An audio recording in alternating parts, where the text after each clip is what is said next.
တင်ထားတာ6လေးလေးချလို့ဆိုလို့ရှိရင်ညာဘက်ထုတ်လို့ရှိရင်ညာဘက်တင်ထားတာညာဘက်ကိုကြည့်ရဒီလေးကိုယူနေတော့ဒီကံကဘယ်လိုလဲနော်ပြင်ထားလိုက်ရတယ်နောက်ကိုတော့မှထောင်းတာလေဒီလိုချောဒါလေးပြင်နောက်ထုတ်တဲ့ဘက်ကိုတင်ထားလိုက်ရတယ်လေနည်းနည်းလေးရအောင်လေဒီခါရင်မပြင်နိုင်ဘူးဆက်ဆောင်လို့လည်းမသွား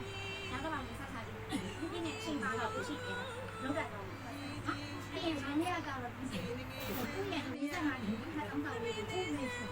နားထောင်လားဆက်ဆောင်လို့လူကြီးမဟုတ်လူကြီးလည်းမဟုတ်နော်ကိုယ့်ရဲ့ဆက်ဆောင်မှာလေးလည်းမဟုတ်ဘူးထားလို့တော့တော့မှထားလို့